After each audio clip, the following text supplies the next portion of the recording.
స్తోత్రం స్తోత్రం స్తోత్రం దేవా, స్తోత్రం తండ్రి, స్తోత్రం నాన్న. ప్రేమగల దేవా, దయగల రాజా మీకు వందనాలు తండ్రి. కృపగల దేవా, కనికరం గల రాజా మీకు వందనాలు. ఈ సమయాన్ని నా ప్రభా నువ్వు చేసిన ప్రతి మేలు బట్టి మీకు వందనాలు చెల్లిస్తున్నాం తండ్రి. గత గడిచిన కాలమంతయు నా ప్రభా నీ సజీవ రెక్కల కింద మమ్మల్ని కాచి దాచి కాపాడి మరి దినం వరకు నా తండ్రి మమ్మల్ని సజీవంగా ఉంచినందుకు వందనాలు ప్రభా. అలాగే నా తండ్రి సమయాన్ని నా ప్రభా ప్రత్యేకించి శుక్రవారం ఆరాధన కొరకు నా ప్రభా ప్రార్థన చేస్తున్నాను నా తండ్రి. ప్రభు ఇదిగో తండ్రి పాటల ద్వారా మీ యొక్క నామాన్ని మహింపరచుకోండి. అలాగే నా ప్రభా నాయన కీర్తన ద్వారా మీ యొక్క నామాన్ని మహింపరచుకోండి. నాయన ఇదిగో తండ్రి సాక్ష్యాల ద్వారా మీ యొక్క నామాన్ని మహింపరచుకోండి. ఆరాధన ద్వారా మీ యొక్క నామాన్ని మహింపరచుకోండి. ప్రత్యేకించిన తండ్రి సేవకుని మీరు జ్ఞాపకం చేసుకోండి ప్రభా. వాక్యం వివరించడానికి నా ప్రభా మీ యొక్క సేవకునికి నా ప్రభా మీరు ఇచ్చిన సమయాన్ని బట్టి వందనాలు చెల్లిస్తున్నాం. అదే సమయం నా ప్రభా దాన్ని ప్రత్యేకించిన తండ్రి ఇదిగో తండ్రి మా యొక్క వ్యక్తిగత జీవితాన్ని ప్రభా మీ సన్నిధిలో కట్టమని అడుగుతున్నాం ప్రభా. ప్రతి దినము నా తండ్రి నిన్ను మహింపరచడానికి, నిన్ను స్తుతించడానికి, నిన్ను గణపరచడానికి నా ప్రభా మీరే కృప చూపించి ముందుకు నడిపించమని అడుగుతున్నాం. అలాగే నా తండ్రి అనేక సార్లు ప్రభా మేము వెనకబడుతున్నాం తండ్రి. ఆ యొక్క వెనకబడుతున్నాను ప్రభా ఇప్పుడు వాక్యం ద్వారా తొలగించమని అడుగుతున్నాం. ప్రత్యేకించిన తండ్రి ఈ దినమున్న ప్రభా నాయన మేము నా తండ్రి ఏమి నేర్చుకోవాలో నా ప్రభా మీరు నేర్పించమని అడుగుతున్నాం తండ్రి. ఇదిగో తండ్రి దినములు చెడ్డవని వాక్యం సెలవిస్తుంది.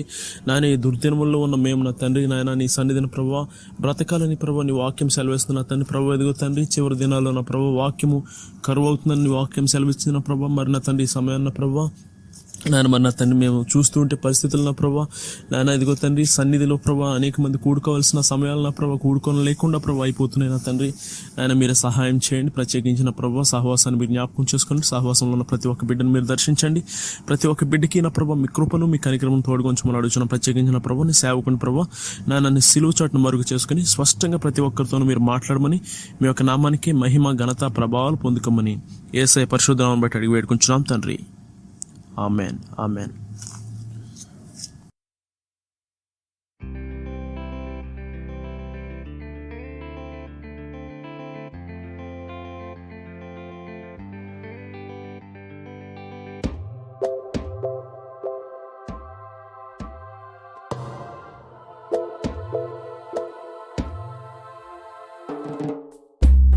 మరపురాని నీ ప్రేమను స్మరింతునులే నా దేవుండా. కరుణ చూపి వధువు కొరకే తను దానంబు చేసితివి. మరపురాని నీ ప్రేమను స్మరింతునులే నా దేవుండా. కరుణ చూపి వధువు కొరకే తను దానంబు చేసితివి. ఈ జగతిని నీవే సృష్టించి, ఈ జగతిని నీవే పోషించి, ఈ జగతిని నీవే సృష్టించి, ఈ జగతిని నీవే పోషించి, కరుణ చూపి కాపాడితివి, కరుణ చూపి కాపాడితివి. స్వరములెత్తి స్తుతించెదను, స్వరములెత్తి స్తుతించెదను. మరపురాని నీ ప్రేమను స్మరింతునులే నా దేవుండా. కరుణ చూపి వధువు కొరకే తను దానంబు చేసితివి. అశాశ్వతమైన బ్రతుకునకు నీ శాశ్వత జీవమిచ్చితివి. అశాశ్వతమైన బ్రతుకునకు నీ శాశ్వత జీవమిచ్చితివి. మృత్యుంజయుడా విమోచకుడా, మృత్యుంజయుడా విమోచకుడా, మోక్షరాజాధిపాలకుడా, మోక్షరాజాధిపాలకుడా.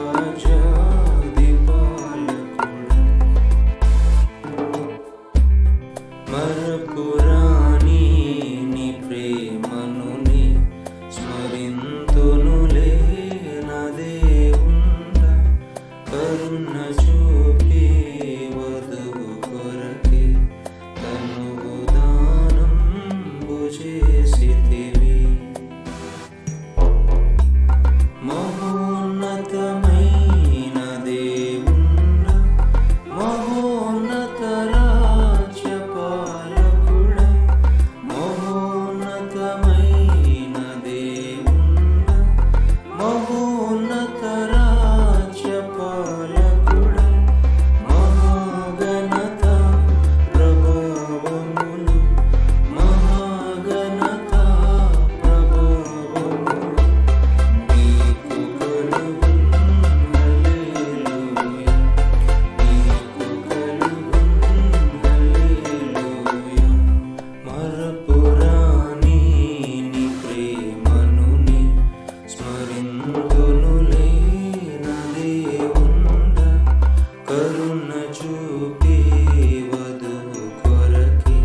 ద్విమనస్కులను నేను ద్వేషించుచున్నాను.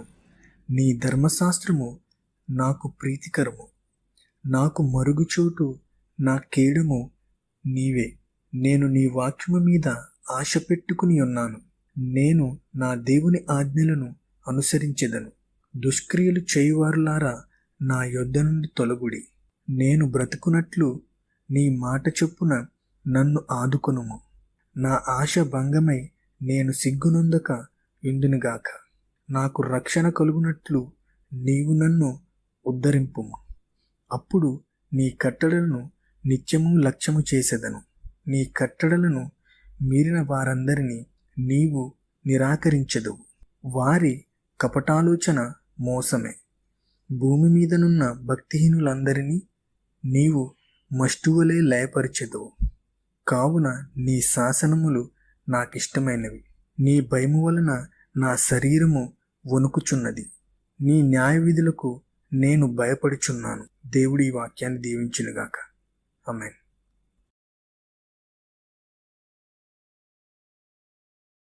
కీర్తనల గ్రంథము 119వ కీర్తన 113 నుంచి 120 వచనాల వరకు ధ్యానించుకుందాం.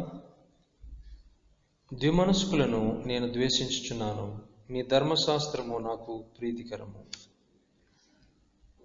ఈ భక్తుని యొక్క తీర్మానం మనం చూసినట్లయితే, రెండు మనస్తత్వాలు కలిగిన వారంటే నాకు అసహ్యము అని చెప్తా ఉన్నాడు. ఎవరు ఆయనకి ఇష్టలు అంటే దేవుని యొక్క ధర్మశాస్త్రము ఆయనకి ఇష్టమైనది. ఎవరైతే దేవుని యొక్క ధర్మశాస్త్రాన్ని ప్రేమిస్తారో వారు రెండు మనస్తత్వాలు కలిగి ఉండరు, కానీ దేవుని వాక్యం మీదే వారు ఆశ పెట్టుకొని జీవిస్తారు. కనుక అలాంటి వారన్నా కూడా ఈయనకి ప్రీతికరమని మనం గ్రహించాలి. నాకు మరుగుచోటు, నా కేడెము నీవే. నేను నీ వాక్యము మీద ఆశ పెట్టుకొని ఉన్నాను. నన్ను దాచేవాడు నీవే, నా దాగుచోటు నీవే అని అంటున్నాడు. నీ మీదే నేను ఆశ పెట్టుకున్నాను ప్రభువా, నీ వాక్యం మీద నేను ఆశ పెట్టుకున్నాను ప్రభువా అని దేవునికి మొరపెడతా ఉన్నాడు. నేను నా దేవుని ఆజ్ఞలను అనుసరించెదను. దుష్క్రియలు చేయవారులారా, నా యొద్ద నుండి తొలగుడి. నేను బ్రతుకున్నట్లు నీ మాట చొప్పున నన్ను ఆదుకొనుము. నా ఆశ భంగమై నేను సిగ్గునొందక యుందునుగాక. ఇక్కడ చాలా విషయాలు మనం గమనిస్తున్నాము. దుష్క్రియలు చేయవారులారా, నా యొద్ద నుండి తొలగుడి అంటున్నాడు. నా యొద్ద నుండి తొలగుడి. అదే సమయంలో నేను నా దేవుని ఆజ్ఞలను అనుసరించేదను. మొదటిగా దేవుని వాక్యం మీద ఆశ పెట్టుకుని ఉన్నాడు. రెండవదిగా చూసినట్లయితే నా దేవుని ఆజ్ఞలను నేను అనుసరిస్తానంటున్నాడు. ఎవరైతే దేవుని వాక్యాన్ని అనుసరిస్తారో, ఎవరైతే దేవుని వాక్యం మీద ఆశ పెట్టుకుంటారో వారు ఖచ్చితంగా దుష్కార్యాలు చేసేవారిని దూరంగా పెడతారు. రెండు మనస్తత్వాలతో ఉన్నవారిని వారు అసహించుకుంటారు. అంత మాత్రమే కాదు, కానీ ఆయన అడుగుతున్నాడు, నేను బ్రతుకున్నట్లు నీ మాట చొప్పున నన్ను ఆదుకొనుము అంటున్నాడు. దేవునికి స్తోత్రం కలుగును గాక. దేవుని వాక్యము, దేవుని మాట మనల్ని ఏం చేస్తుందంటే ఆదుకుంటుంది, మనల్ని బ్రతికిస్తుంది. ఆ బ్రతికించే దేవుని వాక్యానికి మనం ఎంతగా విధేయత చూపిస్తున్నాం? ఆ వాక్యం పట్ల మనకు ఆశ ఉందా? ఆ వాక్యాన్ని అనుసరించి జీవించాలనేటువంటి తీర్మానం మనలో ఉందా? అయితే దేవుని వాక్యము నిన్ను ఆదుకుంటుంది. దాని మీద నీవు ఆశ పెట్టుకున్నట్లయితే. నాకు రక్షణ కలుగునట్లు నీవు నన్ను ఉద్ధరింపుము. అప్పుడు నీ కట్టడలను నిత్యము లక్ష్యము చేసేదను అంటున్నాడు. నీ కట్టడలను నిత్యము లక్ష్యం చేసేదను. ఎప్పుడు అంటే నాకు రక్షణ కలుగునట్లు నీవు నన్ను ఉద్ధరింపుము అంటున్నాడు. దేవుడు ఎంత గొప్పవాడంటే మనం ఆయనకి మన సమస్యల్లో మొరపెట్టేటప్పుడు మనల్ని ఆయన రక్షిస్తాడు, మనల్ని ఉద్ధరిస్తాడు, అనగా మనల్ని పైకి లేవనెత్తుతాడు. ఎప్పుడైతే ఆయన మనల్ని ఉద్ధరిస్తున్నాడో, ఎప్పుడైతే మనల్ని పైకి లేవనెత్తుతున్నాడో, ఒక తీర్మానం ఖచ్చితంగా మనం చేసుకుంటామో, నీ కట్టడలను నిత్యము నేను లక్ష్యము చేస్తాను, అనగా నీ మాట మీద నేను లక్ష్యం ఉంచుతానని మనం ఒక తీర్మానం దేవునితో తీసుకుంటాం. నీ కట్టడలను మీరిన వారినందరినీ నీవు నిరాకరించుదువు. వారి కపటాలోచన మోసమే. దేవుని యొక్క కట్టడలను, దేవుని యొక్క వాక్యాన్ని ఎవరైతే అనుసరించారో వారి యొక్క ప్రవర్తన అంతా కూడా మోసంతో కూడినటువంటి ప్రవర్తనగా మారుతుంది. అలాంటి వారిని దేవుడు నిరాకరిస్తాడని వాక్యం సెలవిస్తుంది. 119వ వచనంలో, భూమి మీదనున్న భక్తిహీనులందరినీ నీవు మస్టు వలె లయపరచుదువు, కావున నీ శాసనములు నాకు ఇష్టమై ఉన్నవి అంటున్నాడు. దేవుని శాసనాలు, దేవుని వాక్యాన్ని ఎవరైతే ఇష్టపడతారో వారిని దేవుడు నిర్మూలం చేయకుండా కాపాడుతాడు, వారిని బ్రతికిస్తాడు, వారికి కాపుదలిస్తాడు, వారికి ఆశ్రయంగా ఉంటాడు అనేటువంటి విషయాన్ని ఇక్కడ మనం చూస్తున్నాం. నీ భయము వలన నా శరీరము వణుకుచున్నది, నీ న్యాయ విధులకు నేను భయపడుచున్నాను. దేవుని భయము మనలో ఒక వణుకు పుట్టిస్తుంది. అది ఎలాంటి వణుకు అంటే ఆయన శిక్షిస్తాడనేటువంటి వణుకు కాదు, కానీ ఆయన పరిశుద్ధతకు తగినట్లుగా నేను జీవించలేకపోతున్నానే, ఆ రీతిగా నేను జీవించాలి, దేవుడు పరిశుద్ధుడు, ఆయన పవిత్రుడు, ఆయన బిడ్డగా నేను ఉండడానికి పిలువబడ్డానని చెప్పి ఆయన యొక్క పరిశుద్ధతను బట్టి మనం ఆయనకు భయపడతాం. ఆయన శాసనములు మనకి ఇష్టముగా పెట్టుకోగలుగుతాం. ఆయన భయం వలన మన శరీరాన్ని మనం కాపాడుకుంటాం పవిత్రంగా. ఆయన న్యాయ విధులకు మనము భయపడతాం. ఏ రీతిగా అంటే దేవుని వాక్యము ఇది చేయొద్దని నన్ను హెచ్చరిక చేస్తుంది కనుక అది నేను చేయను, చేస్తే నాకు మేలు కలగదు, కీడు కలుగుతుంది అనేటువంటి భయం మనలో ఉంటుంది. దేవుని వాక్య ప్రకారంగా జీవించడం ద్వారా మనం బ్రతుకుతాం కనుక ఆ వాక్యానికి మనం ప్రతిరోజు అప్పగించుకుంటాం. కనుక ఈ కీర్తనలో మనం చూసినట్లయితే 2 మనస్తత్వాలు కలిగిన వారిని మనం దూరంగా పెడతాము. అదే సమయంలో దుష్క్రియలు చేయవారందరినీ కూడా మన యొద్ద నుంచి దూరంగా పెడతాం. అదే సమయంలో దేవుని వాక్యం మీద ఆశ పెట్టుకొని దేవుడు నన్ను బ్రతికించాలని మనం కోరినప్పుడు దేవుడు మనల్ని బ్రతికించి ముందుకు నడిపిస్తూ ఉంటుండగా ఆ వాక్యాన్ని మరింతగా ప్రేమించి ఆయనకు భయపడి మనం ఈ లోకంలో జీవించగలుగుతాం. అట్టి రీతిగా జీవించడానికి దేవుడు మనందరికీ తోడై ఉండి సహాయం చేయనుగాక. ఆమేన్.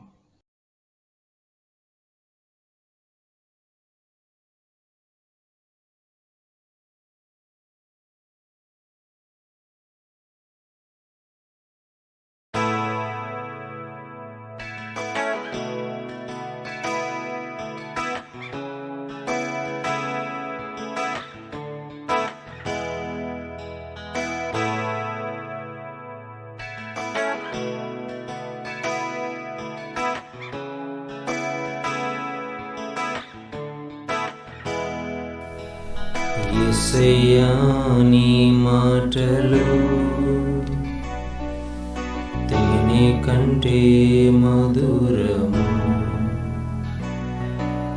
యేసయ్యా నీ మాటలు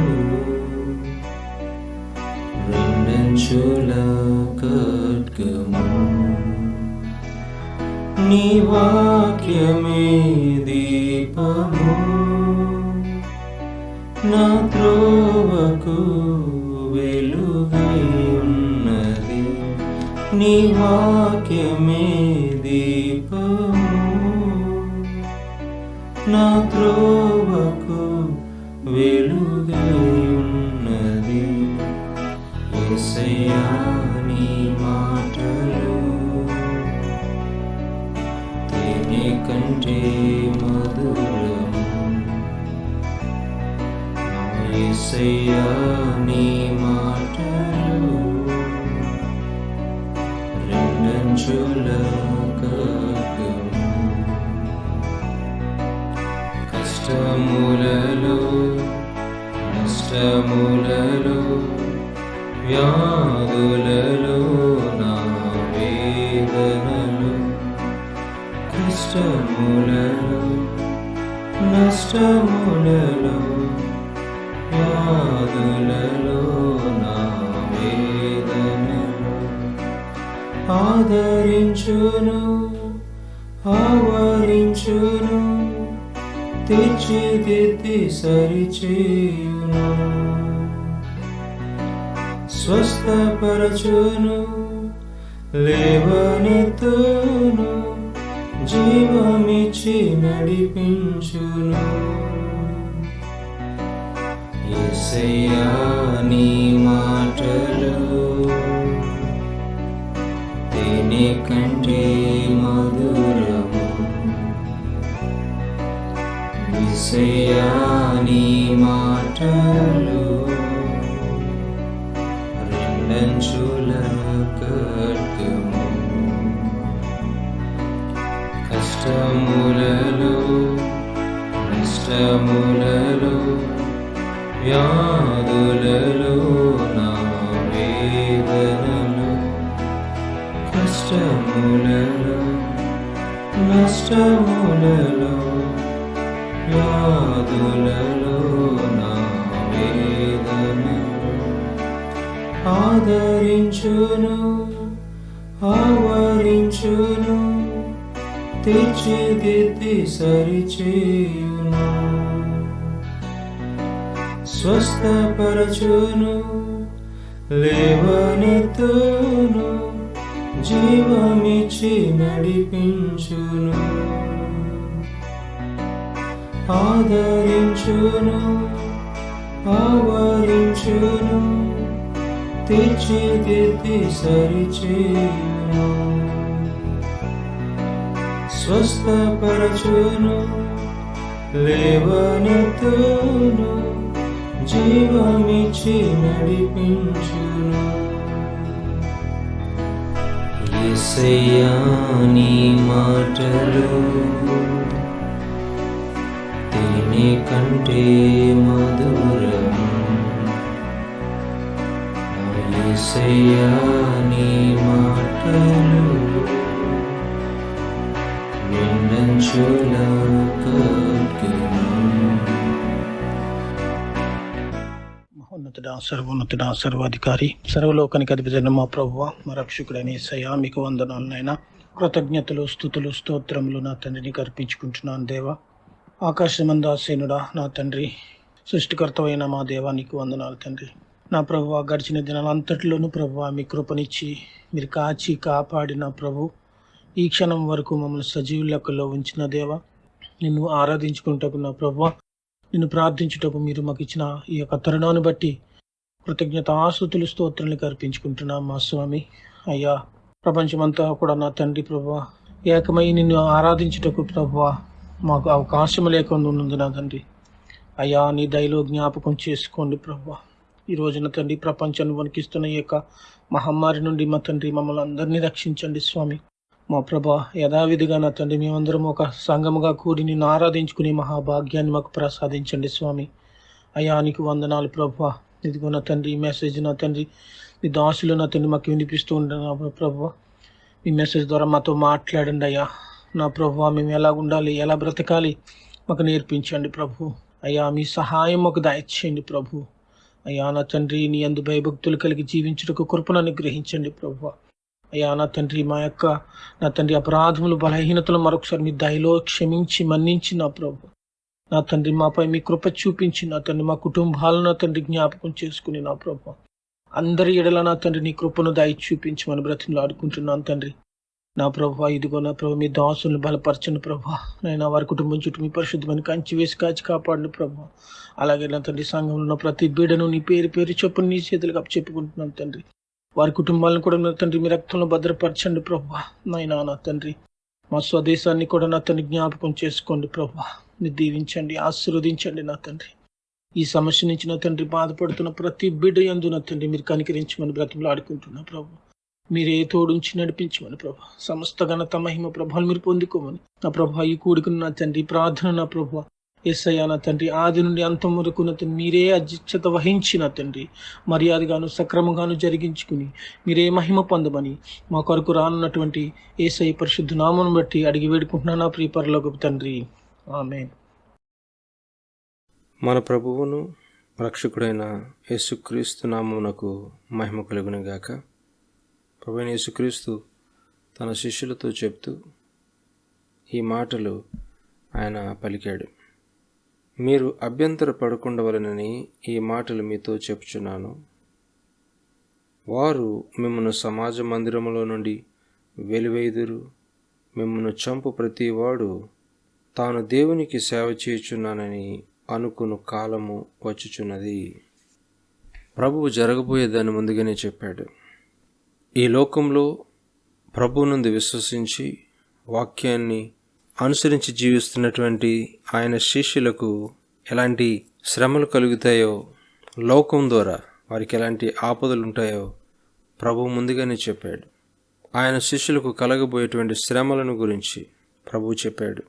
3 విషయాలు ఇక్కడ గమనిస్తున్నాము. మందిరములో నుండి తోలివేయుదురు. మొదటిదిగా, ఈ రోజున అనేక సంఘాలలో విశ్వాసులకు స్థలం తక్కువైపోతుంది. కారణము, సంఘాల్లో స్వార్థం పెరిగింది, వ్యక్తుల్లో స్వప్రయోజనము ఎక్కువైంది, సొంత ఘనత కొరకు సేవ చేస్తున్నారు. ప్రభువు కంటే ఎక్కువగా తమ్మును హెచ్చించుకునేటువంటి స్థితిలోనికి సంఘాలు వెళ్ళిపోతున్నాయి. ఇలాంటి సమయంలో ప్రభువును ప్రేమించేటువంటి విశ్వాసి దేవుని వాక్యం కొరకు నిలవబడితే అలాంటి వ్యక్తిని సంఘంలో నుండి వెలివేసేటువంటి పరిస్థితులు కనిపిస్తున్నాయి. మనం ప్రభు కొరకు నమ్మకంగా నిలవబడితే, దేవుని వాక్యాన్ని అనుసరించి జీవించాలని ఆశపడితే, వేషధారణతో కూడినటువంటి సంఘాల్లో మనకి స్థలం ఉండదు. మనల్ని వెలివేస్తారు. వారు ప్రభువును ప్రేమించేవారు కాదు, తమ కడుపును ప్రేమించేవారు, డబ్బును ప్రేమించేవారు, స్వలాభాన్ని ప్రేమించేవారు, సొంత ఘనత మహిమ కోరుకునేవారు సంఘాల్లో అనేక మంది ఉన్నారు. అలాంటి వారి మధ్యన యథార్థంగా సేవ చేయాలనుకునేవారు నిలవబడలేరు. వారు వెలివేయబడతారు, తోలివేయబడతారు. ఇప్పుడు కూడా జరుగుతున్నది అదే. ప్రభువైన యేసుక్రీస్తు ఇది జరగక ముందే చెప్పాడు. సంఘాల నుంచి మీరు వెలివేయబడతారు, మందిరాల నుంచి మీరు వెలివేయబడతారు అని ప్రభు చెప్పాడు. రెండవదిగా, వారు మిమ్మల్ని చంపుతారు నా నిమిత్తం. మన కళ్ళ ముందు అనేకమైనటువంటి సంఘటనలను చూస్తున్నాం. క్రైస్తవుల్ని ఏ రీతిగా హింసిస్తున్నారో, అనేకుల్ని ఏ రీతిగా చంపి ఉన్నారో మనం చూస్తున్నాం. వారు ప్రభువుని నమ్మిన వారిని చంపి మేము దేవుని సేవ చేస్తున్నాము అనేటువంటి దినాలు వస్తాయని ప్రభు చెప్పారు. అవి ఖచ్చితంగా వచ్చాయి. ఈ రోజున వారి దేవుడి పేరు చెబుతూ క్రైస్తవుల్ని చంపుతున్నటువంటి అనేక మంది కనిపిస్తున్నారు. వారు అనుకుంటున్నారు దేవునికి సేవ చేస్తున్నామని. అలాంటి దినాలు మనం చూస్తున్నాం. ఈ లోకము వారిని శత్రువులుగా ఎంచుతుంది. ప్రపంచంలో క్రైస్తవులు ఇతరులకు శత్రువులుగా ఉండడానికి గల కారణము, లోకము వారిని శత్రువులుగా ఎంచుతుంది. ప్రభు ముందుగానే చెప్పాడు. ఈ శ్రమలకు కారణం ఏంటి? ఈ రీతిగా వారు మందిరాల నుంచి వెలివేయటానికి, కొందరిని చంపటానికి, క్రైస్తవులు శత్రువులుగా ఎంచుకోవడానికి గల కారణం ఏమిటంటే, వారు తండ్రి అయినటువంటి దేవుడిని కానీ, కుమారుడైన యేసుక్రీస్తుని కానీ ప్రేమింపనివారు గనుకని అట్టి రీతిగా చేస్తున్నారు అని ప్రభు చెప్తున్నాడు. మిమ్మల్ని వెలివేస్తారు, చంపుతారు, మిమ్మల్ని శత్రువులుగా ఎంచుతారు, లోకం మిమ్మల్ని ద్వేషిస్తుందని ప్రభు ముందుగానే చెప్పాడు. కారణము, వారు దేవుడిని ప్రేమించలేదు, దేవుని కుమారుడైన యేసుక్రీస్తుని కూడా ప్రేమించలేదు. ఇలాంటి సమయాల్లో మనము ధైర్యం కలిగి నిబ్బరంగా ఉండుటకు దేవుడు మన కొరకు పరిశుద్ధాత్మ దేవుడిని అనుగ్రహించాడు. ఆయన తండ్రి దగ్గర నుంచి పంపబడిన వాడు. ఇక్కడ మనం అదే చూస్తున్నాము. ఇలాంటివి జరగకముందే నేను మీకు తెలియజేస్తున్నాను గల కారణము, ఇవి జరిగినప్పుడు నేను మీతో ముందుగానే చెప్పానని మీరు తెలుసుకుంటారు. అందుకని నేను మీకు ముందుగా తెలియజేస్తున్నాను అని ప్రభు చెప్తా ఉన్నాడు. అయితే నేను నన్ను పంపిన వాని దగ్గరికి వెళ్ళిపోతున్నాను, నేను మిమ్మల్ని విడిచిపెట్టి వెళ్ళిపోతానని చెప్పిన కారణాన్ని బట్టి మీరు దుఃఖంతో ఉన్నారు. అయితే నేను మీతో సత్యం చెప్తున్నాను, నేను వెళ్ళిపోవటం వలన మీకు ప్రయోజనకరము అని ప్రభు చెప్తా ఉన్నాడు. నేను తండ్రి దగ్గరికి వెళ్ళటం వలన మీకే ప్రయోజనం. ఏంటి ఆ ప్రయోజనం అంటే, నేను వెళ్ళిపోవటం వలన మీకు ప్రయోజనము, నేను వెళ్ళని ఎడల ఆదరణకర్త మీ వద్దకు రాడు. దేవుని బిడ్డలుగా మనం శ్రమలు ఎదుర్కొంటున్నప్పుడు మనము నేర్చుకోవాల్సినటువంటి ఒక సత్యం ఏమిటంటే, మనల్ని ఆదరించడానికి ప్రభువైన యేసుక్రీస్తు పరిశుద్ధాత్మని ఈ లోకానికి పంపించాడు. ఆయన పేరు ఆదరణకర్త, ఉత్తరవాది. అంటే మన పక్షంగా వాదించేవాడు, మన పక్షంగా ఉండి మనలను ఆదరించేవాడు పరిశుద్ధాత్మ దేవుడు. ఆయన మనల్ని ఆదరిస్తాడు. ప్రభు చెప్తా ఉన్నాడు, నేను గనుక వెళ్ళకపోతే ఆ ఆదరణకర్త మీ వద్దకు రాడు, నేను వెళ్ళిన ఎడల ఆయనను మీ వద్దకు పంపుదును అంటున్నాడు. పరిశుద్ధాత్మను ఈ భూమి మీదకి పంపింది ఎవరు అంటే ప్రభువైన యేసుక్రీస్తు. ఆయన చేసేటువంటి కార్యాలు ఏమిటి అంటే 4 కార్యాలు ఆయన చేస్తాడు. పాపులను ఒప్పిస్తాడు. ఆయన వచ్చి పాపమును గూర్చియు, నీతిని గూర్చియు, తీర్పును గూర్చియు లోకమును ఒప్పుకొనజేయును. లోకులు నా యందు విశ్వాసముంచలేదు గనుక పాపమును గూర్చియు, నేను తండ్రి యొద్దకు వెలుట వలన మీరిక నన్ను చూడరు గనుక నీతిని గూర్చియు, ఈ లోకాధికారి తీర్పు పొంది ఉన్నాడు గనుక తీర్పును గూర్చియు ఒప్పుకొనజేయును అని ప్రభు చెప్తూ ఉన్నాడు. ఇక్కడ చూసినట్లయితే పరిశుద్ధాత్మ తండ్రి 4 కార్యాలు చేస్తాడు. పాపులను ఒప్పిస్తాడు, విశ్వాసులను ఆదరిస్తాడు, వారిని నడిపిస్తాడు, సాతానుకు తీర్పు తీరుస్తాడు, చివరిగా మన రక్షకుడైన ప్రభువైన యేసుక్రీస్తుని మహిమపరుస్తాడు. ఆయన పరిశుద్ధాత్మ తండ్రి చేసేటువంటి 4 అద్భుతమైన కార్యాలు. పాపులను ఒప్పింపచేయడం అంటే లోకులు నా యందు విశ్వాసం ఉంచలేదు గనుక పాపమును గూర్చి ఒప్పింపజేస్తాడు. నా యందు విశ్వాసం ఉంచండి అని ఆయన ప్రభువైన యేసుక్రీస్తుని గురించి ఆయన ఒప్పిస్తాడు. తమ నోటితో యేసే క్రీస్తుని, యేసే ప్రభు అని ఒప్పుకునేటట్లుగా పాపులను ఆయన ప్రేరేపిస్తాడు. అదే సమయంలో విశ్వాసులుగా జీవిస్తున్నటువంటి మనకు నీతిని ధరింపజేసేవాడు ఆయన. మనలోనికి దేవుని నీతిని పంపించేవాడు పరిశుద్ధాత్మ తండ్రి. ఎందుకు అంటే యేసుక్రీస్తు చెప్తున్నాడు, మీరు నన్ను ఇక మీదట చూడరు గనుక నీతిని గురించి మీకు తీర్పు కలుగుతుంది అని అంటున్నాడు. అంటే అర్థం ఏమిటంటే మనము చూచి నమ్ముటలేదు కానీ చూడకుండా నమ్ముతున్నాం ప్రభువైన యేసుక్రీస్తుని. అనగా విశ్వాసం ద్వారా ప్రభువైన యేసుక్రీస్తుని నమ్ముతున్నాం. ఈ విశ్వాసము మనకి నీతిని కలుగు చేస్తుందని వాక్యం ఖచ్చితంగా సెలవిస్తుంది. రోమీయులకు రాసిన పత్రిక 5వ అధ్యాయం 1వ వచనంలో చూసినట్లయితే, కాబట్టి విశ్వాస మూలమున మనము నీతిమంతులుగా తీర్చబడి మన ప్రభువైన యేసుక్రీస్తు ద్వారా దేవునితో సమాధానము కలిగియందుము. విశ్వాసము ద్వారా నీతిమంతులుగా తీర్చబడ్డాం. యేసుక్రీస్తుని మనం చూడకపోయినా ఆయనందు విశ్వాసం ఉంచుచున్నాము గనుక ఆ విశ్వాసాన్ని బట్టి మనకి నీతి కలుగజేస్తున్నవాడు పరిశుద్ధాత్మ దేవుడు. లోకాధికారి తీర్పు తీర్చబడి ఉన్నాడు, అపవాదికి తీర్పు తీర్చబడి ఉన్నది గనుక తీర్పును గురించి అంటే దేవునికి ఎదురు తిరిగే వారికి శిక్ష ఉంటుంది అని సాతానుని ఒక సాదృశ్యంగా దేవుడు చూపిస్తున్నాడు.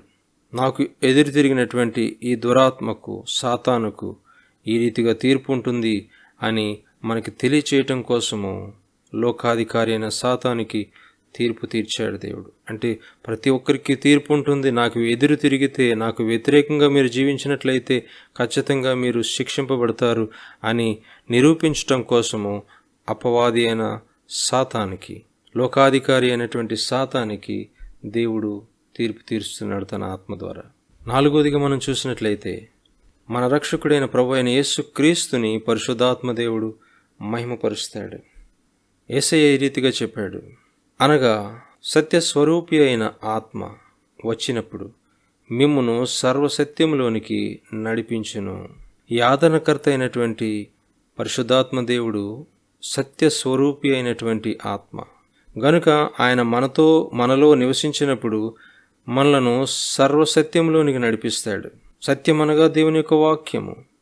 ఆ వాక్యములో బ్రతుకుతూ సర్వసత్యంలోనికి మనము నడిపింపబడతాం ఆయన ద్వారా. అయితే పరిశుద్ధాత్మ దేవుడు తనంతట తాను ఏమీ చెప్పడు కానీ యేసుక్రీస్తు ఆయనకు ఏమి చెప్పమని ఈ భూమి మీదకి పంపించాడో అది మాత్రమే చెప్తాడు. ఆయన తనంతట తానే ఏమీ బోధింపక వేటిని వినునో వాటిని బోధించి సంభవింపబోవు సంగతులను మీకు తెలియజేయను. ఆయన నా వాటిలో నుండి తీసుకొని మీకు తెలియజేయను గనుక నన్ను మహిమపరచును అని ప్రభు చెప్తా ఉన్నాడు. నా వాటిలో నువ్వు తీసుకొని మీకు తెలియజేస్తాడు. అంటే యేసుక్రీస్తుని గురించి పూర్తిగా మనకు వివరించేవాడు, తెలియజేసేవాడు పరిశుద్ధాత్మ దేవుడు. యేసుక్రీస్తు ఏమి చెప్పమని పంపాడో, యేసుక్రీస్తులో ఏమైతే ఉన్నాయో ఆ విషయాలని మనకు తెలియజేస్తాడు. ఆయన పని ఏమిటంటే ఈ భూమి మీద ప్రభువైన యేసుక్రీస్తుని మహింపరచడం. ప్రభు చెప్తున్నాడు, తండ్రికి కలిగినవన్నీ నావి, అందుచేత ఆయన నా వాటిలోనివి తీసుకొని మీకు తెలియజేయనని నేను చెప్పి తిని అంటున్నాడు. తండ్రికి ఏదైతే ఉందో అదంతా కూడా ప్రభువైన యేసుక్రీస్తుది. ప్రభువైన యేసుక్రీస్తుకి ఏదైతే ఉందో దానిని పరిశుద్ధాత్మ దేవుడు తీసుకొని మనకి తెలియజేస్తాడు. అంటే తండ్రిని, కుమారుని పూర్తిగా తెలుసుకొనుటకు పరిశుద్ధాత్మ తండ్రి సహాయపడతాడు. అందుకని వాక్యం సెలవిస్తుంది, యోహాను సువార్త 17వ అధ్యాయం 3వ వచనంలో, అద్వితీయ సత్యదేవుడు అయిన నిన్నును నీవు పంపిన యేసుక్రీస్తును ఎరుగుటయే నిత్యజీవము. తండ్రిని తెలుసుకోవాలన్నా, ఆయన పంపిన కుమారుడైన యేసుక్రీస్తుని తెలుసుకోవాలన్నా మనకు పరిశుద్ధాత్మ దేవుడు ఎంతో అవసరమై ఉన్నాడు. ఆయనను తెలుసుకునేటట్లుగా పరిశుద్ధాత్మ దేవుడు మనకి సహాయపడతాడు. ఆయన చేసేటువంటి కార్యాలు ఈ రీతిగా ఉంటాయి. మరొక విషయం చూసినట్లయితే, ఆయన చెప్పిన మాటలకు గొప్ప దుఃఖము కలిగింది, గొప్ప సంతోషము శిష్యులకు కలిగింది. అదేమిటంటే, మొదట వారికి యేసు చెప్పినది అర్థం కాలేదు. అయోమయంతో, సందిగ్ధంతో ఉన్నారు. ఏమిటంటే, కొంచెం కాలమైన తరువాత మీరిక నన్ను చూడరు, మరి కొంచెం కాలమునకు నన్ను చూచెదరని చెప్పినటువంటి మాట. కొంచెం కాలమైన తర్వాత మీరు నన్ను చూడరు అన్నాడు. తరువాత మరి కొంచెం కాలమునకు నన్ను చూచెదరు అని చెప్తున్నాడు. ఈ మాట విన్నప్పుడు వారికి కలవరము, దుఃఖము ఎక్కువైపోయింది. ఏంటి అని చెప్తున్నటువంటి మాట? మీరు నన్ను చూడరంటున్నాడు, మరలా నన్ను చూస్తారని అంటున్నాడు. ఈ విషయం వారికి అర్థం కాలేదు. ప్రభువైన యేసుక్రీస్తు వారికి స్పష్టం చేస్తున్నాడు, దానిని వివరిస్తున్నాడు. మీరు నన్ను చూడరు అంటే ఆయన పొందబోయేటువంటి మరణం గురించి ఆయన చెప్తున్నాడు. మీరు నన్ను చూస్తారు అంటే ఆయన పునరుద్ధానుడై తిరిగి లేచి మరలా వారికి ప్రత్యక్షమయ్యేటువంటి ఆ సమయాన్ని గురించి ఆయన తెలియజేస్తూ ఉన్నాడు. ఆయన మరణము వారికి బహుగా దుఃఖాన్ని కలిగించింది. కానీ ప్రభువైన యేసుక్రీస్తు యొక్క పునరుద్ధానము వారికి ఎంతో ధైర్యాన్ని కలుగజేసినట్లుగా మనం చూస్తున్నాం. ఇక్కడ ప్రభు ఆ దుఃఖమును, సంతోషాన్ని దేంతో పోలుస్తున్నాడంటే, ప్రసవించినటువంటి స్త్రీని ఆయన ఒక ఉదాహరణగా తీసుకొని చెప్తా ఉన్నాడు. వారు దుఃఖంతో ఉంటుండగా ప్రభువైన యేసుక్రీస్తు ఈ రీతిగా వారిని ఓదారుస్తున్నాడు. మీరు ఏడ్చి ప్రలాపింతురు గాని లోకం సంతోషించును. మనకు కష్టం కలిగినప్పుడు లోకం సంతోషిస్తుంది. మనల్ని హింసించటానికి, మనలను చంపటానికి లోకం చూస్తుంది. అయితే మీరు దుఃఖింతురు గాని మీ దుఃఖము సంతోషమగునని మీతో నిశ్చయముగా చెప్తున్నానని ప్రభు చెప్తున్నాడు. మన దుఃఖము సంతోషముగా మార్చేవాడు ప్రభువైన యేసుక్రీస్తు. అందుకే కొండ మీద ప్రసంగంలో ప్రభువైన యేసుక్రీస్తు చెప్పినటువంటి మాట, దుఃఖపడువారు ధన్యులు, వారు ఓదార్చబడుదురు. ఈరోజు నీవు హింసింపబడుతున్నావా? ఈరోజు నీవు శ్రమ అనుభవిస్తున్నావా? ఈరోజు నీవు కొన్ని కష్టాల గుండా వెళ్తున్నావా? నీకు ఆదరణ లేనటువంటి పరిస్థితి ఉందా? ధైర్యం తెచ్చుకో. దేవుడు నీతోనే మాట్లాడుతున్నాడు. ఆదరణకర్త ఈ భూమి మీద ఉన్నాడు. ఆయన నిన్ను ఆదరిస్తాడు, శ్రమ నుంచి విడిపిస్తాడు, నీ హింస నుంచి తప్పిస్తాడు. నీ దుఃఖాన్ని సంతోషంగా మార్చేవాడు ప్రభువైన యేసుక్రీస్తు.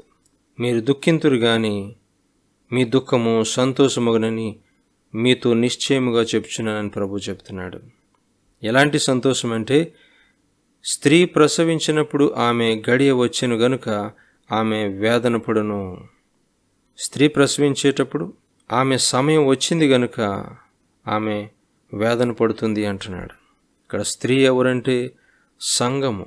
సంఘము అనేక ఆత్మలను కనడానికి ప్రభువైన యేసుక్రీస్తు సంఘాన్ని స్థాపించాడు. సంఘానికి హింస కలుగుతుంది, సంఘానికి వేదన కలుగుతుంది. ప్రస్తుత పరిస్థితుల్లో మనం చూస్తున్నాం, సంఘము సహవాసము మూయబడి ఎవరు కూడా ఆరాధనకు కూడా వెళ్ళలేనటువంటి పరిస్థితి కనిపిస్తుంది. హింస కలుగుతుంది. దేవుడిని ఆరాధించుకునేటువంటి స్వతంత్రత లేకుండా ఈ లోకంలో ఉన్నటువంటి తెగులు పరిపాలిస్తుంది. తెగులను తీసుకొచ్చేవాడు అపవాది అయిన సాతాను. అయితే ఆయన చెప్తున్నాడు, ఒక స్త్రీకి కలిగినటువంటి వేదన మీకు కలుగుతుంది అంటున్నాడు. అయితే శిశువు పుట్టగానే లోకమందు నరుడొకడు పుట్టినని సంతోషం చేత ఆమె ఆ వేదన మరి జ్ఞాపకము చేసుకొనదు. మన ఈ దుఃఖ దినాలు ముగింపబడతాయి. ఈ వేదనలకు సమయము. ఈ వేదన అయిపోగానే గొప్ప సంతోషకరమైనటువంటి వార్త ఏమిటంటే అనేకులను దేవుడు ఆకర్షించుకుంటాడు. ఈ దుఃఖమంతా మర్చిపోతాం, ఈ వేదన సమయమంతా మర్చిపోతాం. గల కారణము దేవుడు ఇదే శ్రమను వాడుకొని అనేకులను తన వైపునకు ఆకర్షించుకుంటాడు. స్త్రీ ప్రసవించేటప్పుడు ఎంతో వేదన పడుతుంది, కానీ ఆ వేదనంతా ఎప్పుడు మర్చిపోతుందంటే ఆ బిడ్డను కళ్ళతో చూసినప్పుడు, దేవుని బిడ్డలు హింసింపబడుతున్నప్పుడు, దేవుని సంఘం హింసింపబడుతున్నప్పుడు, ఈ వేదన సమయంలో దేవుడు దుఃఖిస్తాడు, సంఘము దుఃఖిస్తుంది. అయితే ఒక విషయం మాత్రము వాస్తవము, దేవుడు ఈ సంఘము ద్వారా అనేక నూతన ఆత్మలను దేవుడు ఆకర్షించుకుంటాడు. ఆ రక్షింపబడిన వారిని చూసినప్పుడు పరలోకం సంతోషిస్తుంది, దేవుని బిడ్డలందరూ సంతోషిస్తారు. ఒక పాపి మారు మనసు పొందితే పరలోకంలో దూతలు సంతోషిస్తారని వాక్యం సెలవిస్తుంది. మన సంతోషం అధికమవుతుంది. నాయనా, వేదన కాలంలో మేము దుఃఖపడినప్పటికీ ఇదిగో ఈ వేదనలు వాడుకొని, ఈ దుఃఖ దినాలను వాడుకొని నీవు అనేక మందిని నీ వైపుకు ఆకర్షించావు, సంఘాన్ని మరింతగా వ్యాపింపజేశావు, నీ వాక్యాన్ని మరింతగా వ్యాపింపజేశావు, అనేక నూతనాత్మలు నీ వైపుకు నీవు ఆకర్షించుకున్నావు ప్రభు అని మనము సంతోషిస్తాము. ప్రసవించే స్త్రీకి కలిగినటువంటి సంతోషం మనకు కలుగుతుంది. అనేక నూతనాత్మలు సంఘంలో చేర్చబడతాయి. అటువలే మీరును ఇప్పుడు దుఃఖపడుచున్నారు గాని మిమ్మును మరలా చూచెదను, అప్పుడు మీ హృదయము సంతోషించును, మీ సంతోషమును ఎవడును మీ యొద్ద నుండి తీసివేయడు. మన సంతోషాన్ని మన దగ్గర నుంచి ఎవరు కూడా తీసివేయలేరు. ఈ రోజున కూడా ఇలాంటి సమయాలు గుండా వెళ్తున్న హృదయంలో ప్రభు పట్ల మనకున్నటువంటి సంతోషాన్ని ఎవరు కూడా ముట్టలేరు. మన ఆనందం ప్రభువులో, మన సంతోషం ప్రభువులో, దాన్ని ఎవరు కూడా తాకలేరు, ఎవరు కూడా మనలోంచి తీసివేయలేరు. పరలోక ఆనందం మంది, పరిశుద్ధాత్మ యందు మనం ఆనందిస్తున్నాం, ఆయన నీతి యందు, ఆయన సమాధానం నందు మనం ఆనందిస్తున్న వారము. మన బాహ్య పురుషుడు కృషించిపోయినను మన అంతరంగ పురుషుడు దినదినము నూతనపరచబడతాడు. శ్రమలు మనలను ఇంకా బలమైనటువంటి విశ్వాసులుగా తయారు చేస్తాయి, ప్రభువు మీద ఇంకా ఆధారపడేటట్లుగా చేస్తాయి. పరిశుద్ధాత్మ దేవుడు మనలను సర్వసత్యంలోనికి నడిపిస్తాడు. క్రీస్తుని గురించినటువంటి అనుభవ జ్ఞానం చేత మనల్ని నింపుతాడు. శ్రమలు మనలను దేవునికి ఇంకా దగ్గరగా చేస్తాయి. శోధింపబడిన తరువాత మేలిమి బంగారంగా మార్చబడతామని వాక్యం సెలవిస్తుంది. అవును, శ్రమలు మనలను ఇంకా పరిపూర్ణతలోనికి నడిపిస్తాయి. శ్రమ కలుగక మునుపు నేను త్రోవ విడిచితిని, ఇప్పుడైతే నీ వాక్యం మీద నేను ఆశ పెట్టుకుని ఉన్నాను, నీ వాక్యమును అనుసరించి నడుచుకొనుచున్నానని కీర్తనకారుడు చెప్తున్నాడు. లోకంలో మీకు శ్రమ అయినను ధైర్యం తెచ్చుకునడి, నేను లోకమును జయించి ఉన్నానని ప్రభువు చెప్తా ఉన్నాడు. ఈ లోకం మనల్ని శత్రువులుగా ఎంచుతుంది. ఈ లోకంలో మనకి హింసలు కలుగుతాయి, మనకు దుఃఖాన్ని కలిగించేటువంటి పరిస్థితులు గుండా మనం వెళ్ళవలసి వచ్చినప్పటికీ వాక్యం ద్వారా నేర్చుకుంటున్నాము, మన దుఃఖాన్ని సంతోషంగా దేవుడు మారుస్తాడు. ఆ దినము కొరకు మనము ఎదురు చూడాలి. ప్రభు చెప్తా ఉన్నాడు, ఆ దినమున మీరు దేని గూర్చి నన్ను అడుగరు, మీరు తండ్రిని నా పేరట ఏమి అడిగినను ఆయన మీకు అనుగ్రహించునని మీతో నిశ్చయముగా చెప్చున్నాను. మనం ఏది అడిగినా దేవుడు మనకు అనుగ్రహిస్తాడని ప్రభు చెప్తా ఉన్నాడు. ఎవరి పేరట? ప్రభువైన యేసుక్రీస్తు పేరట. నా పేరట మీరు అడగండి, మీ సంతోషము పరిపూర్ణమగునట్లు అడుగుడి మీకు దొరుకును అంటున్నాడు. అడుగుడి మీకు దొరుకును. అన్నిటికంటే ముఖ్యంగా ఈ వాక్యం వింటున్నటువంటి నీవు ప్రభువును ఒక విషయం ఖచ్చితంగా అడగాలి. ఏంటి అని అంటే, తండ్రి, నీవు ఈ భూమి మీదకి పంపించినటువంటి పరిశుద్ధాత్మ తండ్రిని నాలోనికి పంపండి, నాలో నివసింపచేయండి. ఆయన ద్వారా నా పాపములను ఒప్పుకోవడానికి, మీ నీతి చేత కాపబడ్డానికి, శిక్ష నుంచి తప్పించుకోవటానికి, మిమ్మును గురించి, క్రీస్తుని గురించి అనుభవ జ్ఞానం చేత నేను నింపబడ్డానికి నాకు మీ పరిశుద్ధాత్మ ఎంతో అవసరం నాయన. ఆయన ఆదరణకర్త, నన్ను ఆదరించేటువంటి వాడు. ఆయన సత్యస్వరూపి, నన్ను సర్వసత్యంలోనికి నడిపించేవాడు. ఆయన చేత నేను నింపబడ్డానికి నాకు సహాయం చేయండి అని మనం ఆశతో అడుగుదాం. యేసుక్రీస్తు పేరట పరిశుద్ధాత్మ తండ్రిని దేవుడు మనలో నింపాలని ఆయన ఇవ్వటానికి సిద్ధంగా ఉన్నాడు. తను అడుగు వారికి పరిశుద్ధాత్మను ఎంతో నిశ్చయముగా ఇచ్చినను వాక్యం సెలవిస్తుంది. చెడ్డవారైనటువంటి తల్లిదండ్రులు పిల్లలకు మంచి ఈవులను, మంచివి ఇవ్వటానికి వారు ఇష్టపడేటప్పుడు మీ పరలోకపు తండ్రి మంచివాడైనటువంటి దేవుడు, ఆయన మీరు అడిగేది ఖచ్చితంగా ఇస్తాడు. ఈ లోకంలో భోగభాగ్యాలు కంటే, గొప్ప పేరు కంటే మించినది పరిశుద్ధాత్మ నింపుదల మనకు కావాలి. ప్రభువా, నీ ఆత్మ చేత నన్ను నింపు అని దేవుడిని అడుగుదామా? ఆయన ద్వారా మనం సంపూర్ణ విశ్వాసంలోనికి ఎదగలుగుతాం. ఆయన ద్వారా సంపూర్ణమైన క్రైస్తవ జీవితాన్ని జీవించగలుగుతాం. ఆయన ద్వారానే మనం పరలోక రాజ్యానికి వెళ్ళగలుగుతాం.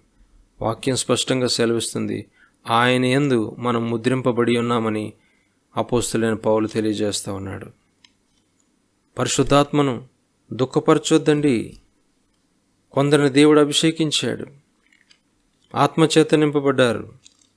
కానీ నాలుకను అదుపులో పెట్టుకోలేనటువంటి వారు అనేక మంది ఉన్నారు.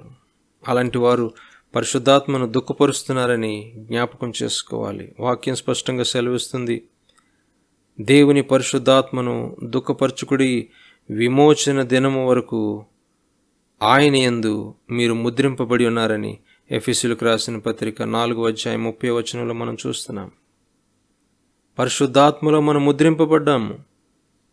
పరిశుద్ధాత్మను మనం దుఃఖపరచకూడదు. ఆయన ఎలా దుఃఖపడతాడు? నీవు ఎలాంటి విషయాలు చూస్తున్నావో నీ చూపును బట్టి ఆయన దుఃఖపడతాడు. నీవు ఎలాంటి విషయాలు వింటున్నావో నీ విన్న విషయాలను బట్టి ఆయన దుఃఖపడతాడు. నీవెలాంటి మాటలు మాట్లాడుతున్నావో నీ మాటలను బట్టి ఆయన దుఃఖపడతాడు. నీవెలాంటి తలంపులు, ఎలాంటి ఊహలు, ఆలోచనలు కలిగి ఉన్నావో వాటిని బట్టి పరిశుద్ధాత్ముడు దుఃఖపడతాడు. మనం పరిశుద్ధాత్మ దేవునికి ఆలయమై ఉన్నాము. ఆయన మనలో నివసిస్తే మన నోరు, మన కళ్ళు, మన చెవులు, మన హృదయము, మన శరీరము పవిత్రంగా కాపాడుకుంటాం. పరిశుద్ధాత్మ దేవుడిని దుఃఖపరచము. ఆయన మనలో నివసించి మనలో ఒక ముద్రగా ఉంటాడాయన. దేనికి అంటే విమోచన దినము అనగా యేసుక్రీస్తునందు విశ్వాసం ఉంచిన ప్రతి ఒక్కరిని ప్రభు అయిన యేసుక్రీస్తు ఈ భూమి మీదకు వచ్చి ఆ విమోచన దినంలో మనల్ని ఈ లోకము నుండి విమోచించుకొని తీసుకుని వెళ్ళిపోతాడు. కానీ ఆయన ఆ రీతిగా తీసుకువెళ్లే ముందు నీలో పరిశుద్ధాత్మ ముద్ర ఉందా లేదా అనేది ఆయన చూస్తాడు. చాలా ప్రాముఖ్యం ప్రియులారా. మనం ఎత్తబడాలంటే పరిశుద్ధాత్మ ముద్ర మనలో ఉండాలి. ఆయన యందు మనం ముద్రింపబడాలి. ఆయన పాపమును గురించి ఒప్పింపజేస్తాడు, నీతిని గురించి ఒప్పింపజేస్తాడు, తీర్పును గురించి ఒప్పింపజేస్తాడు. క్రీస్తు యేసుని గురించినటువంటి అనుభవ జ్ఞానంలో మనల్ని, క్రీస్తు యేసుని గురించినటువంటి అనుభవ జ్ఞానంతో మనల్ని నింపుతాడు. అంత మాత్రమే కాదు కానీ ఈ దుఃఖ దినాలు సమాప్తమై మనం ఆయన యందు సంతోషించటానికి ప్రభు మనకు సహాయం చేస్తాడు. ఈ సమయంలో దేవుని మాటలు వింటున్నటువంటి నీవు ఎలాంటి పరిస్థితుల్లో ఉన్నావు? ప్రపంచమంతా భయంతో నిండుకొని ఉంది. భవిష్యత్తు ఏమవుతుందో, పరిస్థితులు ఇంకెప్పటికీ మారవా? ఇలాంటి పరిస్థితుల నుంచి నన్ను ఎవరు విడిపిస్తారు? ఉద్యోగం లేనటువంటి పరిస్థితి, జీతాలు లేనటువంటి పరిస్థితి, తినడానికి ఉండడానికి కష్టము, తినడానికి ఉండడానికి కష్టపడుతున్నటువంటి వారు అనేక మంది. ఇలాంటి సమయంలో మనకు ఆదరణ కలిగించేవాడు పరిశుద్ధాత్మ దేవుడు. మన అక్కర్లను తీర్చేవాడు పరలోకమందున్నటువంటి మన తండ్రి. మత్తయి సువార్త 6:32-33 మనం చూసినట్లయితే, ఇవన్నీ మీకు కావాలనని మీ పరలోకపు తండ్రికి తెలియను. మన అవసరాలు మన ప్రభువైన యేసుక్రీస్తుకి తెలుసు, పరలోకమందున్న మన తండ్రికి తెలుసు. కాబట్టి మీరు ఆయన రాజ్యమును నీతిని మొదట వెతుకుడి, అప్పుడు అవన్నీ మీకు అనుగ్రహింపబడును. ఈ లోకంలో నీవు ఎలాంటి కష్టాన్ని అనుభవిస్తున్నా ఆ కష్టం నుంచి నేను విడిపించగలిగేవాడు దేవుడు ఒక్కడే, నీ అవసరాలను తీర్చగలిగేవాడు దేవుడు ఒక్కడే. అయితే ఆయన అంటున్నాడు, ఇవన్నీ మీకు కావాలని నాకు తెలుసు.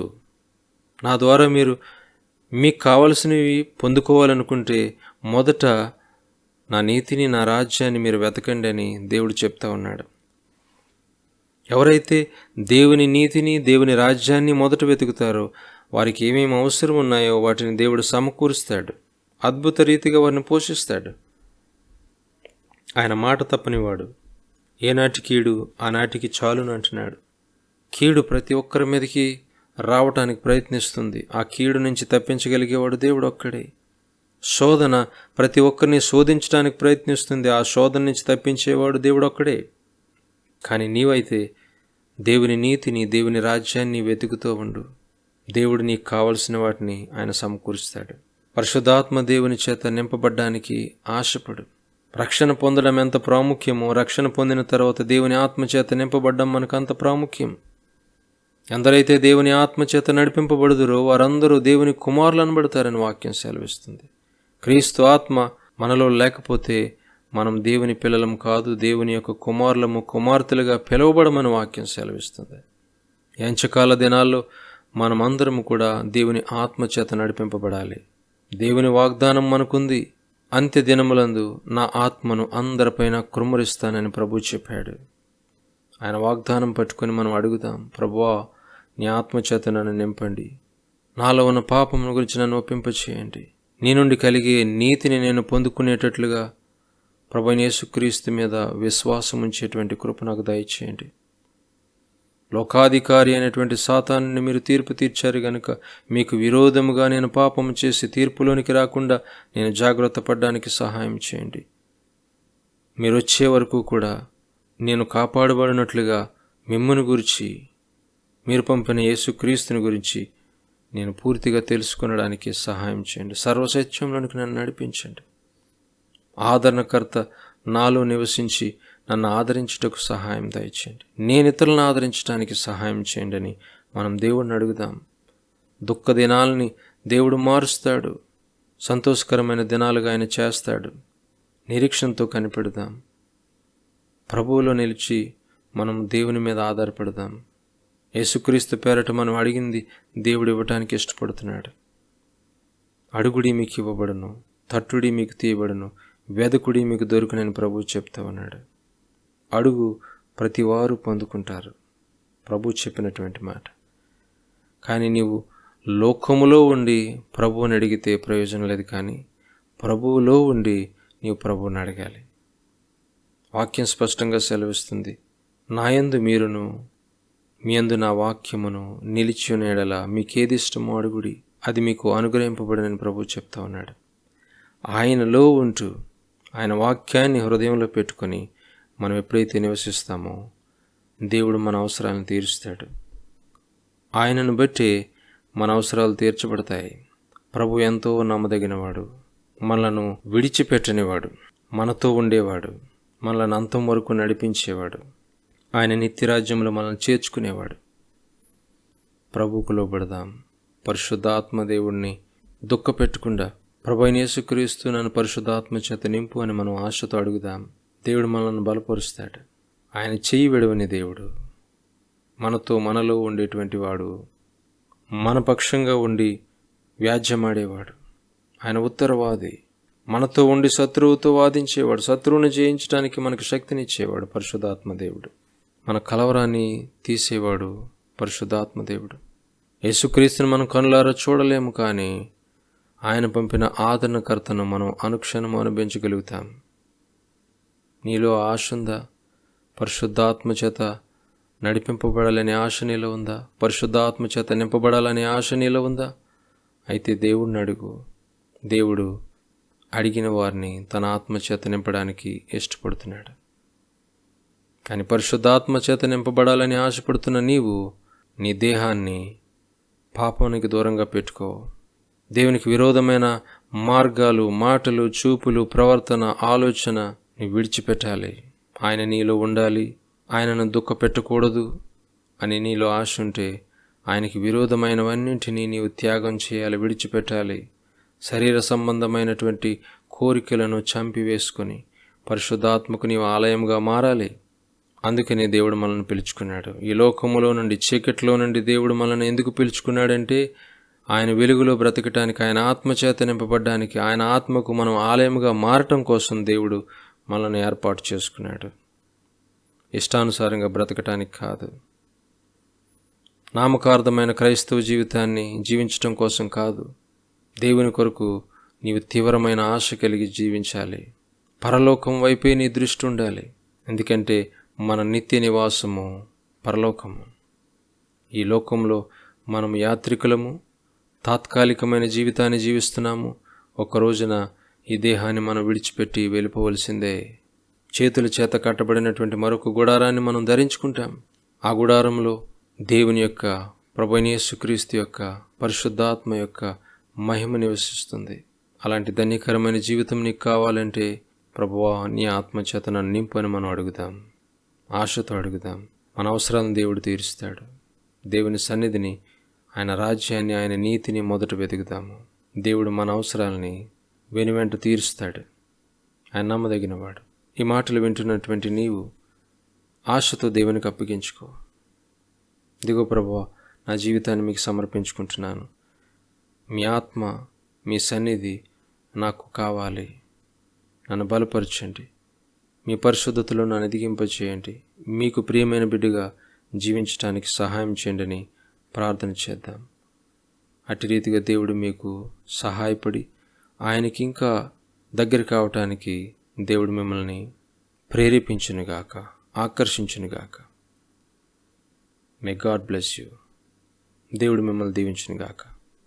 ఆమెన్. ప్రార్థన చేసుకుందాం. మహాపరిశుద్ధుడా, ప్రేమ కలిగిన తండ్రి, మీకు వందనాలు నాయన. ఈ సమయంలో వాక్యమైన ప్రతి ఒక్క బిడ్డని నాయన మీ గాయపడిన హస్తాలకు అప్పగిస్తున్నాము. సజీవుడా, సర్వశక్తిమంతుడా, నిన్న నేడు నిరంతరము ఏకరీతిగా ఉన్నటువంటి ప్రియ పరలోకపు తండ్రి, మీకు వందనాలు చెల్లిస్తున్నాం నాయన. నీ వాక్యమే మమ్మల్ని నడిపిస్తుంది, బలపరుస్తుంది, మమ్మల్ని ఆదరిస్తుంది కనుక నాయన నీ వాక్యానికి నీ బిడ్డలను అప్పగిస్తున్నాను తండ్రి. ప్రతి ఒక్కరిని మీరు నడిపించండి, వారికి తోడై ఉండండి. వారి సమస్యల్లో వారు మీకు మొరపెడుతూ ఉంటుండగా అద్భుతమైన మీ సహాయాన్ని పంపించండి ప్రభు. బలమైన మీ హస్తము వారిని బంధకాల నుంచి, భయాల నుంచి, ఆందోళన నుంచి, నాయన ప్రతి చింత నుంచి విడిపించడానికి సహాయం చేయమని దేవా, సర్వ ప్రపంచంలోనూ నైనా తండ్రి ప్రభు, నీ సువార్త ప్రకటింపబడుతున్న ప్రతి స్థలములో కూడా దేవా, అందరూ మీ వాక్యమునకు ఆకర్షింపబడి మిమ్మల్ని అంగీకరించడానికి సహాయం చేయమని దేవా, త్వరలో రానైనటువంటి ప్రభువైన యేసు మీ కొరకు ప్రతి ఒక్కరిని సిద్ధపరిచి నడిపించమని దేవా, మీ వాక్యాన్ని మాలో ఫలింపచేయమని మీకే మహిమ, ఘనత, ప్రభావాలను ఆరోపిస్తూ మా ప్రభువును మా రక్షకుడైన యేసుక్రీస్తు పరిశుద్ధమైన నామంలో ప్రార్థించి స్తుతించి వేడుకుంటున్నాం తండ్రి. ఆమెన్. తండ్రి అయిన దేవుని ప్రేమ, ప్రభువైన యేసుక్రీస్తు కృప, పరిశుద్ధాత్మ తండ్రి యొక్క అన్యోన్య సహవాసము, వాక్యం విని హృదయములో ప్రభు యొక్క సన్నిధిని అనుభవించాలని ఆశ కలిగిన ప్రతి ఒక్కరికి తోడైండి నడిపించునుగాక. ఆమెన్.